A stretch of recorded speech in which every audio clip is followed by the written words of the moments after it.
આજે આ બાપા સીતારામ મહિલા મંડળના બહેનો વૃંદાવન ગૌધામની અંદર આજે સેવામાં આવ્યા છે અને આ બધા બહેનો ખરેખર શું આ રાબેડમાં કેવી રાબેડ છે છતાં પણ આવી સેવા કરે છે.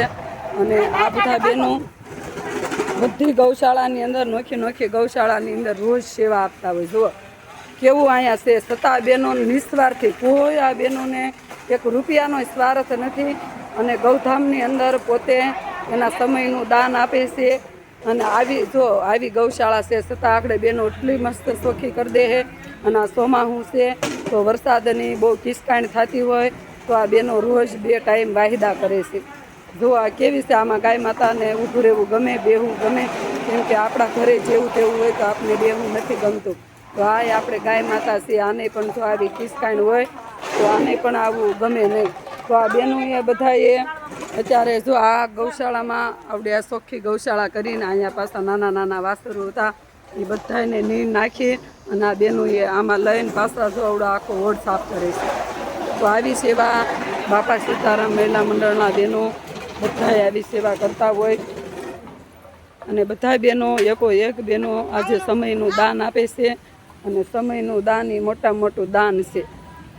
અને આ બધી વાસળીઓ છે કેવી કિલોલ કરે છે. જુઓ આ બધી 2 વાસળીઓને નીર નાખી છે અને આ બહેનો આ રાબડ છે ને એ આવા ટેન્કર ભરે છે. જો આ ટ્રેક્ટરની અંદર પણ ખરેખર ચોમાહાની અંદર સેવા તો આ સેવા અત્યારે તો જે આ બહેનો સેવા કરે છે એ બહુ અત્યારે આકરી સેવા છે. કેમ કે આ નિસ્વાર્થ સેવા કરવી કે આ બહેનોનું કોઈનો 1 રૂપિયાનો સ્વાર્થ નથી.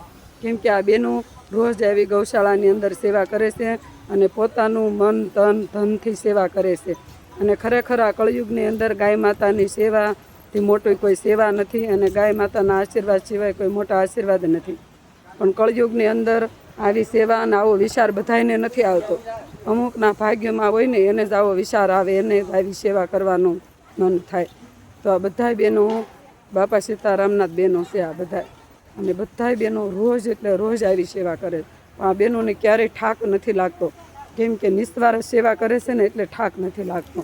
અને નિસ્વાર્થ ભાવે જે સેવા કરતા હોય ને એને તો ભગવાન વધારે શક્તિ આપે. તો આવી રોજ સેવા કરતા હોય છતાં આ બહેનો આનંદમાં હોય. કેમ કે એને ગાય માતાના આશીર્વાદ છે આ બહેનો ઉપર. એટલે રોજ આવી સેવા કરે. જુઓ કાંઈ સ્વાર્થ નથી. આપણે તો ઘરની ગા હોય તો આપણને આવું કામ કરવું ન ગમતું હોય અને આ લોકો તો ગૌશાળાની અંદર જાય ગાય માતાની એકદમ સફાઈ કરતા હોય. જો આ કેવા રાબેડું છે, આ રાબેડું ભરે છે. જો આ બેનો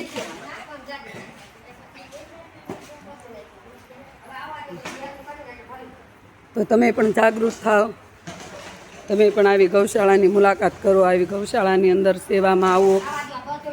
અને તમારે આવવું હોય તો બાપા સીતારામ મહિલા મંડળનો સંપર્ક કરો.